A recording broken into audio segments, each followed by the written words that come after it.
this computer. So hello and welcome. And we have our guest, Julie Francis, over here. And without me doing an introduction about her, she's going to tell us what she does best, what she's most passionate about, and how she loves to show up, shine, share, and serve her community. So go ahead, Julie, go ahead and introduce yourself. Tell us a little bit about you. Hi, Kia. Thank you so much for having me today. It is a pleasure. So basically, my space in the world is basically I want to help people to use their voice. So with my experience, which has come from quite a vast amount of a couple of decades or more, in the entertainment industry, I've done that for a long time. So I have spoken on many stages myself. Now I want to teach people that are quite fearful, not confident enough to use their voice. I want to show them how they can use it and basically instill confidence in them to do that, and also show them how to do it properly. And so that when they're ready with their message, they will have their voice to be able to like send out their message in a way that it will be received massively impactfully. Wow, your voice, your throat chakra is the most important chakra, according to me. Because if you cannot speak your truth with passion, with purpose, you feel stifled, it hurts, and it hurts both here and here in your heart. Yeah. So you how do you come out of that? That is the biggest thing for me. So before we get into the how part, I would love to ask you a question, Julie. Mm. Who do you help this with? Like, what is the age range? What is the demographic? Who are your people? Do Who you are my serve? people? So currently, my community seems to be very much female dominated, so women, professional women. However, this, having sort of like myself worked in events quite some time. I mean, this is very much, like this is a skill that you're not born with, and so it's very much needed by a very much the male and female population. Anybody wishing to step on front of a stage, and speak to people. This is not something you can just wake up and you know how to do. Like no one is, when they say, oh, people are naturally gifted, not so much. Like it is, there's so much to learn. So about tone and pitch and what to do with your hands. Like this is, the number one thing that people stare at when you're on stage. First of all, they look at your hands before they assess anything else about you. And so it's just that there's a huge range of skills needed for this. And then also there's another set of skills if you want to sell from stage, and also Zoom is now a thing. So people have become very comfortable with these wonderful interviews. And that's fantastic. However, when they do then step onto a real stage, having spent a lot of the last 3 years or so doing these wonderful interviews, which have allowed people to connect all over the world much simpler, it is, they have stage fright. They freeze, or they'll just be like, oh my god, there's actual humans, hundreds of them live in front of me. Like, and obviously very as you're very much live in the States, and I'm very much live here in the UK, um you know but we can't touch one another. But when all of a sudden you're faced with that sort of in front of you, like, oh my god, I could touch these people, they are just a stone's throw in front of me, a meter or more sort of away, that's a whole new sort of psychological thing people need to sort of address. So and obviously that's how I help them do, to like get over this skill. But for the most part it is females. But I will work with anyone that wants the help and needs the help. So but for the most part it has definitely been, empowering sort of women to get over there, to get over this huge hurdle. I hear you, because even I could work with anyone, male, female, children, adults, seniors, whoever. But I find that women are more attracted to working with themselves and getting better at it. Yeah, So, three questions I have for you, and I hope I remember them as we are going through this. One is stage fright. So, stage fright is a real thing, or is this something absolutely. someone just comes up with like, No, no, no, no, no, no. It is 100% a real thing, and it can be like the most common symptoms. Like so, but before the most common thing I've seen from working behind the scenes in events, and also myself as a performer for a long, long time, is the most common thing is sweating. People will tend to sweat. It will either be out, sort of like from their forehead, or mostly really, really, really clammy hands to the point of like you'll see a lot of speakers do this on stage. They'll rub their hands, and it's generally because their hands are so sweating so much that they're kind of just trying to remove the sweat. And then some I've seen, some people had literally just pass out. They will literally just pass out. And then there's the people that are physically sick, and there's the people that literally what they would call choke, which is basically where they stand on stage and freeze, literally nothing comes out.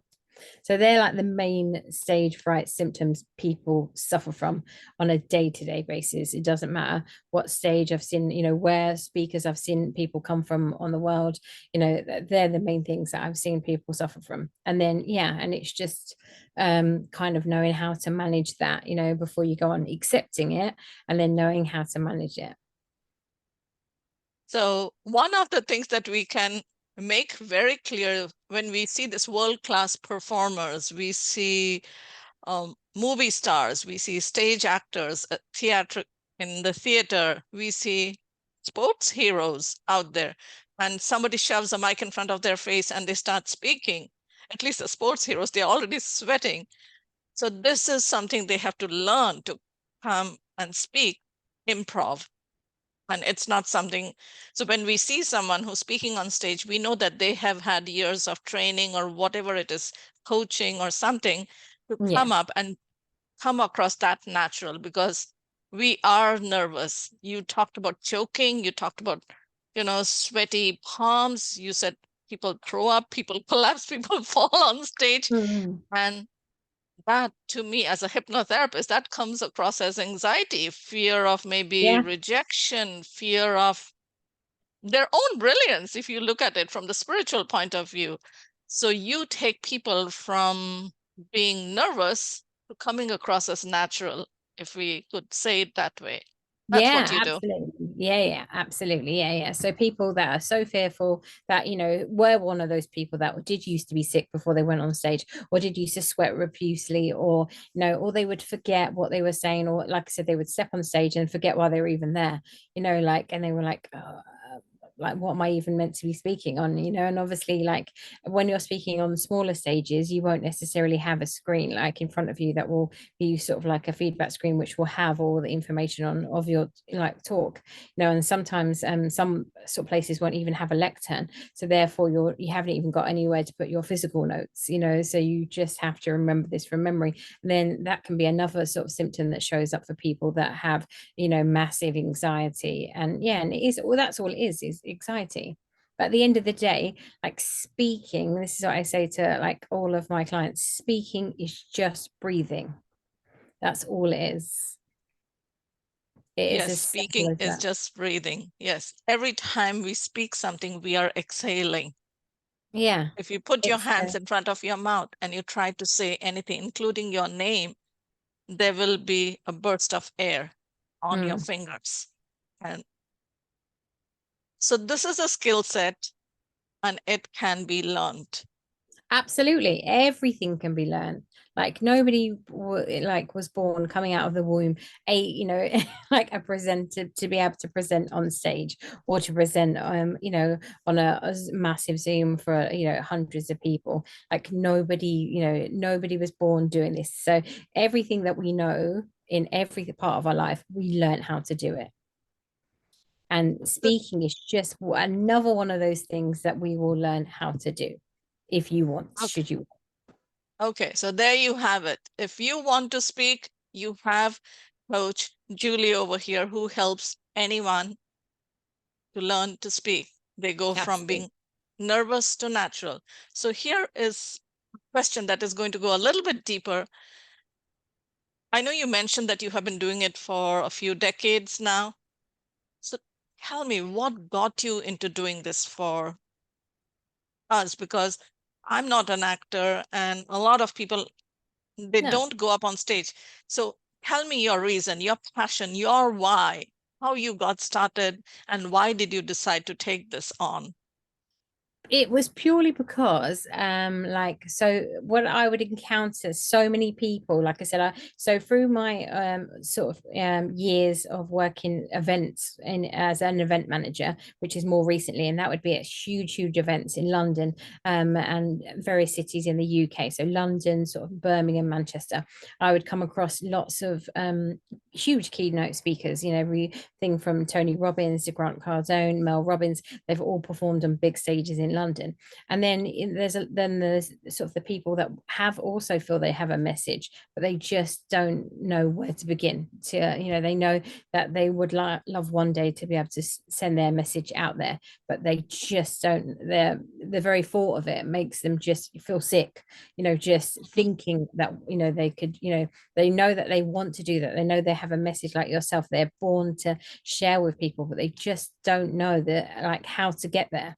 And that's where I come in. That's where a coach, a mentor comes in. They basically help you get where you need to get to much quicker, you know. And also, yeah, like it's like I myself, like when I first started sort of working in entertainment, which was years ago, I was 18, and I got a job. My first sort of ever role in entertainment was a red coat. So people in the UK would be very much, that's like an entertainment performer, somebody who works in like a holiday camp. Do you have them in America? Yes, Like yeah, a holiday. So if you went on to a resort or whatever, you would come across like an entertainment team. So it was that role. And then so you know, I passed the audition, it was fine. And then when I arrived, sort of like for my first day, on the first night, they were like, oh, so you're going to be hosting this tonight. And I was like, sorry, what? Like I've just arrived. I thought I would get a couple of weeks to be able to watch all the other entertainers, and you know, and this was, you know, a huge venue. So it wasn't, again, that the company I worked for was a large um company. And all of a sudden, so I said, well, how many people might be there? And they were like, and I knew the entertainment space was huge. And so they were said, oh, I don't know, like, you know, it holds like 1,500 people. So, you know, yeah. And then immediately I was like, oh, you know, sweating myself, you know, felt nauseous. And I just didn't feel ready. But they were like, you know, so I had baptism by fire. So they were like, well, if you want to, you know, do this job, then that's what you're doing this evening and you're hosting it. And I was like, but you know, it well, in the way so it ended up being the best thing in the, you know, in the end for me, because I didn't have a choice. You know, did I get better? Absolutely. You know, in the next sort of like 6 weeks, did I go from here to here? Absolutely. You know, but at the time it was, I remember, you know, so I know what it's like. I remember sort of like not really sort of having an enough skill set, especially to deal with that kind of an audience of that size, you know.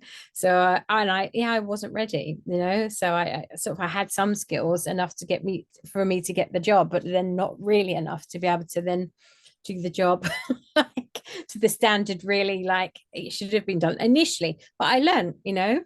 And how did I learn, you know, from all the other entertainers? And then obviously, you know, eventually they sort of did give everyone coaching. So, you know, I myself, you know, so I was never born to do this. I did learn, you know. But yeah, and so I know I can honestly remember like yesterday what it felt like to be back, you know, on that first day at that first job.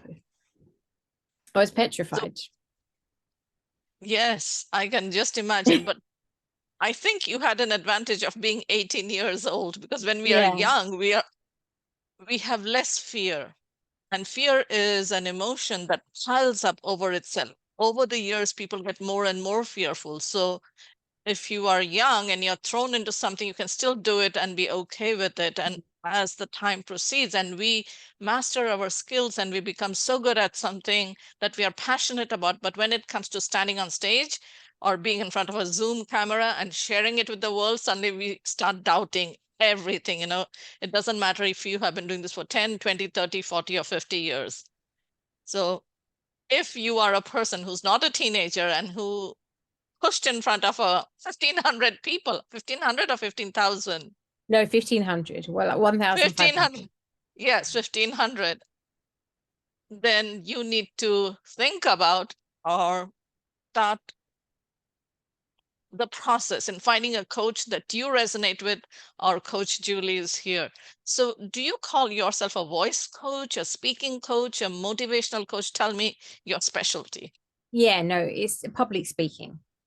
So, I mean, Wow. and public speaking literally it ranges from, so, I've had sort of people contact me who just, none of them actually want to step on stage. They just want to be able to be a better communicator. So that can mean, so like I have one person just reached out very recently and they were like, I want to get a promotion at work and I keep getting overlooked. So, and Mm, they said, I know why that is because my voice is never heard. Like we have team meetings almost every day and they said and they get overlooked constantly like and they can never sort of like say what they need to say and for everyone to hear them properly and they know when they go for these promotions that's why they keep getting overlooked above people that they know or cannot do the job as well as them but because they're better communicators these other people they this is why they're getting the jobs not because they have more skills in that particular sector, but they're just so much better at communicating. So therefore,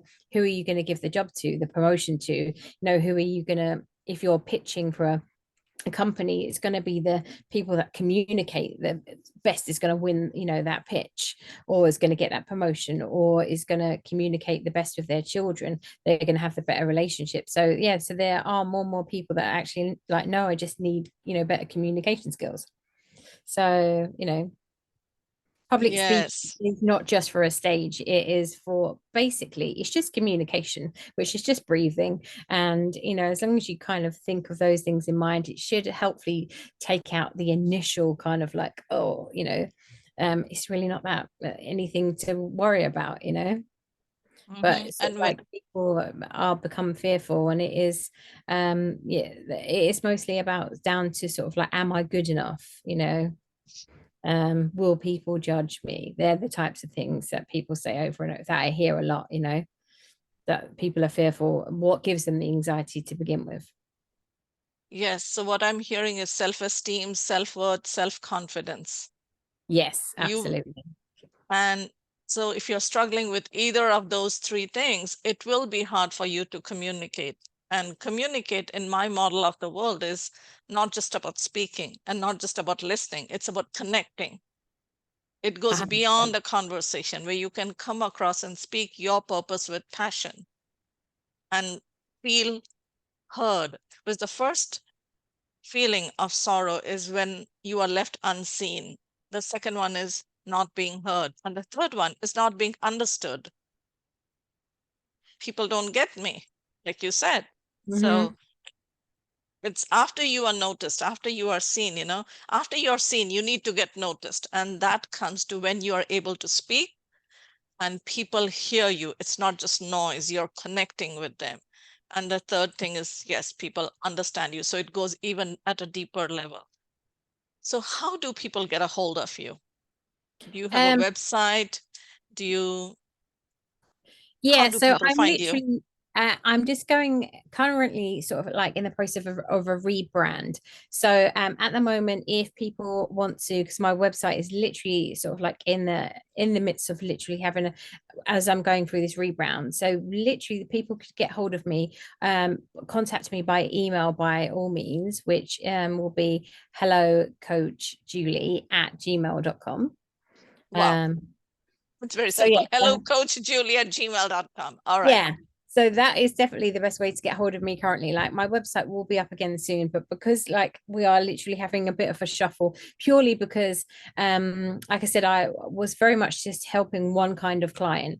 But now it seems more and more different people are reaching out for different things. Like I said, and not everyone wants to appear on the stage. A lot more and more people are just interested in learning how to become better communicators. And so and they're thinking who else to learn from than somebody who teaches people to speak for a living. So, yeah, so Mhm. I have a young person wanting sort of like to get better at pitching. So, again, that's communication at top level. But if you've sort of like not been here necessarily on the planet for as long as like as we have here maybe you might be Yes. something like is a skill that you master to be able to, stand in front of, sort of 6 or 8 people in a meeting and be able to sort of like, and you might know that your sort of product is incredible, but if you can't convey that to other people, then there's just no point in you being there. So, and by obviously learning communication at fine art, then obviously this is something that, within weeks that they will go, to be able to learn, and obviously they'll start getting those pitches and they'll start winning those contracts and they'll be like, wow, yeah, and it's mostly down to confidence, but Boils down to confidence. So you help people with showing up on stage. You help people with the professional life, just talking to a boss or a colleague. How about personal life? Like, this is one of the reasons why people get either stuck in a relationship or overwhelmed in a relationship or lost in a relationship because they feel they are not being heard by the other and yeah. they're not able to speak their truth. Again, it comes down to that, because as a hypnotherapist, I help them with the healing process and all of that. But then how do you craft your message? Do you do that work too, or do you just do the voice, like speaking in a personal situation? Yeah, so I have like one client at the moment. She is like so completely new to speaking again. Initially she came to me because she was interested in just basically getting, because she keeps getting being once again also overlooked for promotions. So that was her initial thing. But then we got chatted and I chatting obviously throughout the sort of process. And then I said, look, you've got an awful lot of messages here and missions that I feel like need to be heard by Mm-hmm. people. And she said, like, I felt that for a long time, but I just didn't know how and where to go about that. And so, what I'm doing with her specifically is helping her construct her own course, her own to deliver her own message. So we've been through like a lot of the things that she wants to talk on and express to the world. So now she's kind of got the skills to speak. Now she is now sort of putting together her message to send out there. And yeah, and that was something that she didn't even kind of know where to begin with that. And that's something that we've gone over and we've sort of niched down, very micro niched it. And yeah, she now has a very specific area of people that she helps, like down to sort of like, the last minuscule. It's very, very like micro niche down to the max now. Mm-hmm. Yeah. So, and so that's something that I never kind of really did. But then I saw in her that, oh my God, you should do this. Like you can help a lot of people with your knowledge. So yeah, so we went sort of over lots of ideas because she has many messages, but I said we need to start with one. And here we are with one, and it's going to be launched fairly soon. So then that's a great feeling, sort of like putting someone out there into the world that's going to be able to have this amazing purpose that I feel Mm-hmm. she will go on to help a lot of people with that message. So as we wrap up this conversation, Julie, and I know we will have many more because this is a passion of mine, communication. So what I'm hearing you say with your last client you did, or maybe you're still working with her, I is am, yeah. help her find clarity. So besides confidence, you give them even clarity. Yeah. Yeah.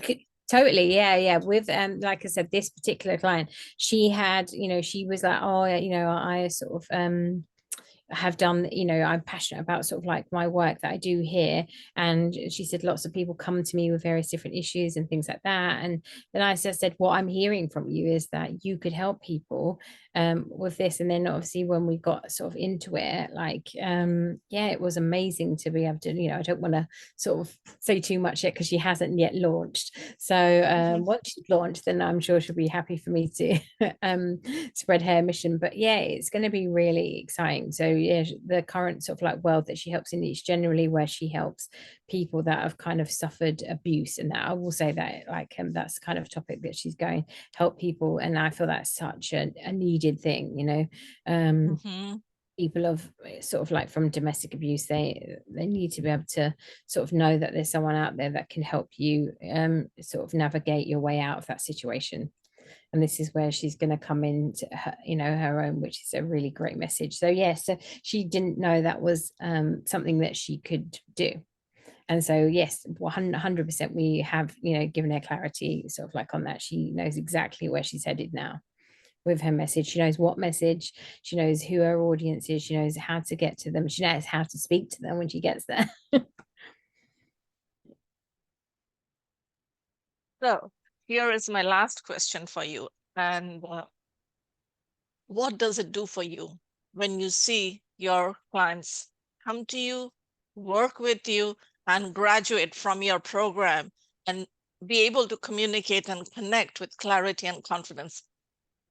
Take us down that road and let me know, what is your personal story? Why do you do what you do? Yeah, I mean, like it is literally there is no better feeling like on the planet than when you have managed to help somebody.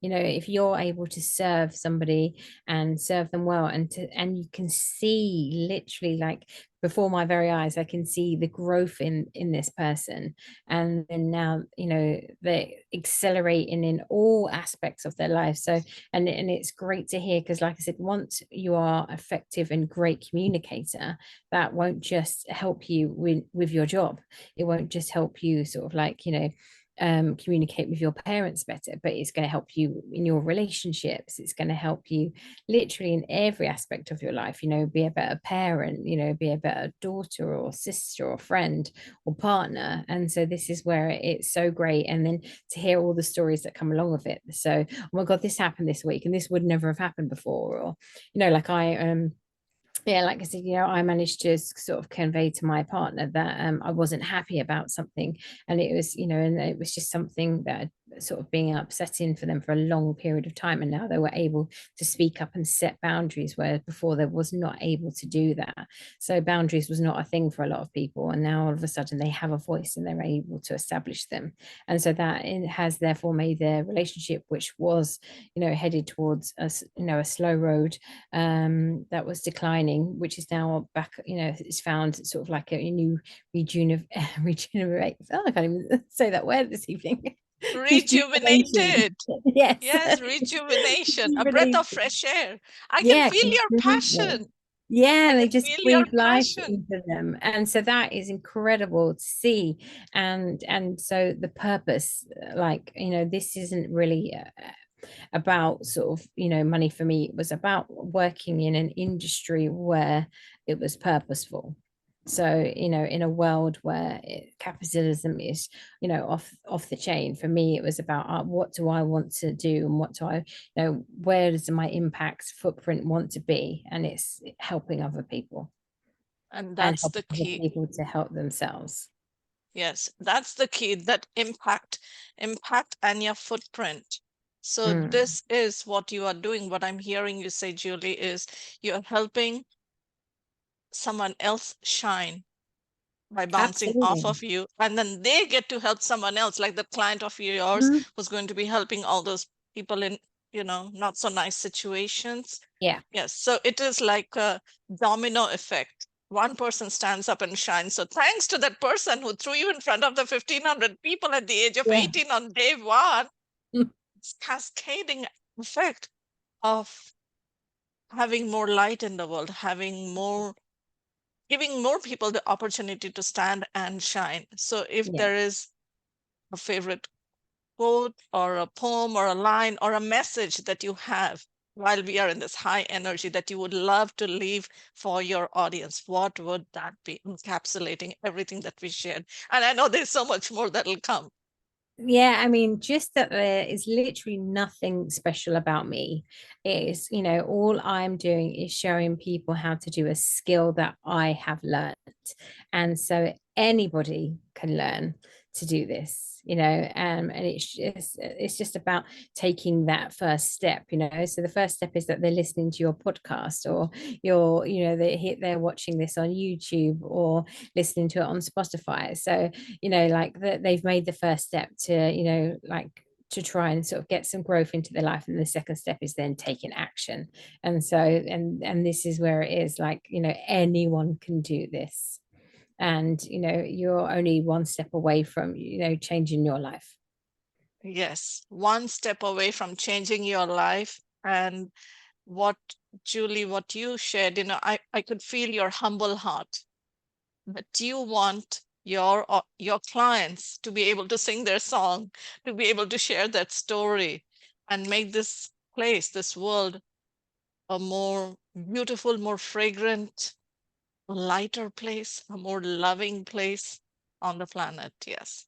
So you're being Absolutely. the Yeah. change that you want to see. Yes. Thank Absolutely, Kia. Yeah, you couldn't. I mean, that just says it. Yeah, and that's something I say to people quite a lot when they say they're not happy about a situation. I said, well, how can you change that situation? Why don't you try and become the change you want to see?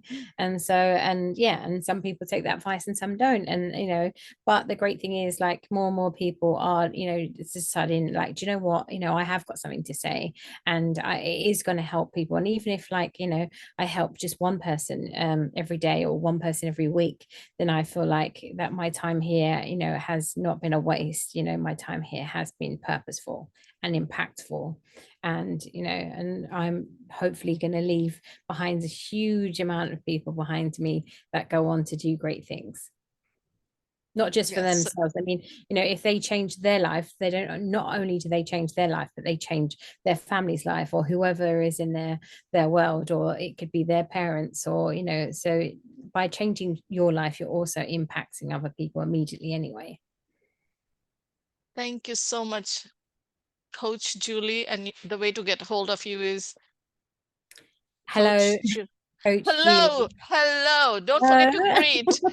Don't forget to greet. I'll remember that. Hello, Coach Julie at gmail.com. That's how you get a hold of Coach Julie. And do you give people, like, some initial consultation, like 10-15 minutes? Do you chat with them before they sign Yes, up? of course. Yes, yes, yes, absolutely. Yeah, we need to find out sort of like what it is you would like. And then obviously, if there's any way that I can help you with that, then I absolutely will. So no, by all means. So yeah, when you reach out to me initially, then I will send you an appointment.